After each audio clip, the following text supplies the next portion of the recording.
नमस्कार दोस्तों, आज आपसे स्लिप डिस्क के बारे में बात करने आया हूँ। स्लिप डिस्क या साइटिका, कुछ लोग उसको स्लिप डिस्क बोलते हैं, कुछ लोग साइटिका बोलते हैं। क्या है ये स्लिप डिस्क और क्या है ये साइटिका, इसको जानने के लिए हम आज चलते हैं उसकी एनाटॉमी को समझने। पहले हम समझेंगे कि डिस्क किसको बोलते हैं। नॉर्मली स्पाइन एक रीढ़ की हड्डी होती है जिनमें बहुत सारी हड्डियाँ रहती है, एक के ऊपर एक के ऊपर एक, और इन दो हड्डियों के बीच में एक स्पंज रहती है जिसको डिस्क बोलते हैं। ये डिस्क की जो एनाटॉमी होती है उसको समझना बहुत ज़रूरी है। ये जो रेड कलर की दिखती है ये अंदर की जेली होती है, इसको न्यूक्लियस पल्पोसस बोलती है। ये जो बाहर की लेयर होती है इसको एनुलस फाइब्रोसस बोलते हैं। ये सिमिलर एक गद्दे की तरह होती है और ये अंदर रुई रहती है। ये बाहर की गद्दे के अंदर रुई रहती है। इसका काम नॉर्मली है शॉक को एब्जॉर्ब करना। दो हड्डियों के बीच में जो डिस्क होता है इसका मेन काम होता है शॉक को एब्जॉर्ब करना, एंड इसके कारण मूवमेंट होती है। हमारी बॉडी की जो मूवमेंट होती है वो इन डिस्क के कारण होती है। अभी मेरे पास बहुत सारे लोगों के क्वेश्चंस आते हैं कि स्लिप डिस्क क्यों होता है, इससे कैसे हम बच सकते हैं, इसके क्या लक्षण हैं, और तो इन बारे में हम जानते हैं। Slip disc normally day to day अगर हम किसी भी गद्दे को यूज करते हैं तो 1 से 1.5 साल में वो गद्दा ख़राब हो जाता है, जिसको day to day wear and tear बोलते हैं। सेम डिस्क में भी होता है। डिस्क की जो ये बाहर की पार्ट होती है जिसको एनुलस फाइब्रोसिस होता है, डे बाय डे यूज करते हुए, आगे झुकते हुए, चलते समय, दौड़ते समय इसमें धीरे धीरे क्रैक्स डेवलप होने चालू करते हैं। ये क्रैक्स धीरे धीरे बढ़ते जाते हैं। जब तक ये क्रैक्स फुल नहीं हो पाते और जब तक ये जेली अंदर रहता है तब तक तो कोई डरने की बात नहीं है। बट जैसे जैसे ये क्रैक्स बढ़ते जाते हैं आपकी ये जो जेली होती है ये बाहर आ जाती है। इससे ये जेली बाहर निकल आती है। जैसे ये जेली बाहर निकलती है और नसों को दबाती है, ये पीली नसें हैं, अगर इनको दबाती है तो आपको साइटिका का पेन होता है या पैरों में आपको दर्द होता है। अगर ये जेली बाहर निकले और नसों को ना दबाए तो सिर्फ बैक पेन होगा आपको, लेकिन अगर नसों को दबाती है तो साइटिका होता है या स्लिप डिस्क बोलते हैं जिसको।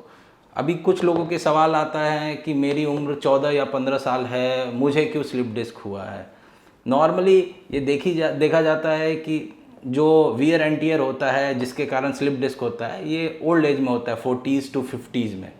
यंग लोगों में क्या होता है, कभी कभी बहुत ज़्यादा झटका लगता है या ट्रॉमा हो जाता है जिसको ट्रॉमेटिक डिस्क रप्चर बोलते हैं।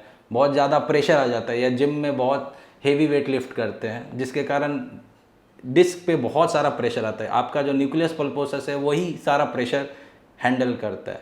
अगर डिस्क पे आपके प्रेशर आता है तो डिस्क ये बाहर निकल आती है, और जैसे ये डिस्क बाहर निकल आती है आपकी नसों को दबाता है या आपको कमर दर्द करता है।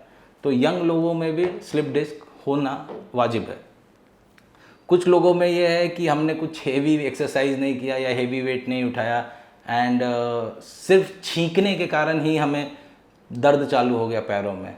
तो जेनेटिक इन्वॉल्वमेंट भी होता है। जैसे कि स्किन, हर इंसान की अलग अलग स्किन होती है, कलर अलग अलग होता है, वैसे एनुलस फाइब्रोसिस की जो स्ट्रेंथ होती है वो हर इंसान में अलग अलग होती है।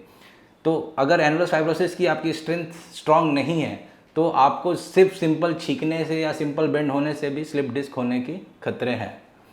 कुछ लोगों का सवाल आता है कि मैंने कभी वेट लिफ्ट नहीं किया या मैं नॉर्मल डे टू डे हूँ, या ओबीज लोगों में नॉर्मली क्यों ज़्यादा हो जाता है, अगर मोटापा है तो क्यों हो जाता है।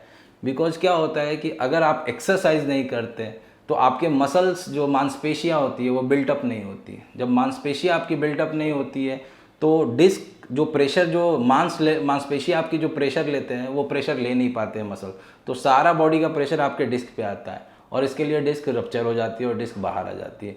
तो lack of exercise is one of the most common चीज़ें हैं जिसके कारण डिस्क होता है। इसके अलावा मुझे 2-4 सवाल ये आते हैं कि मुझे L4 L5 में स्लिप डिस्क है या L5S1 में है, ज़्यादातर इसमें ही क्यों होता है, ऊपर क्यों नहीं होता है। इसके लिए आपको स्पाइन का ढांचा समझने की ज़रूरत होती है।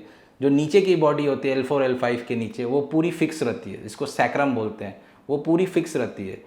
तो 90% ऑफ जो हमारी मूवमेंट होती है या जो आगे का झुकाव होता है या खेलते समय या चलते समय वो L4 L5 और L5S1 पे ही होता है। तो जब जिस पे ज़्यादा झुकाव होगा, जिस पे ज़्यादा प्रेशर लगेगा वो डिस्क जल्दी ही ख़राब होती है। सो L4, L5 और L5S1 90% ऑफ स्लिप डिस्क का कारण ये दो लेवल होते हैं, L4, L5 एंड L5S1।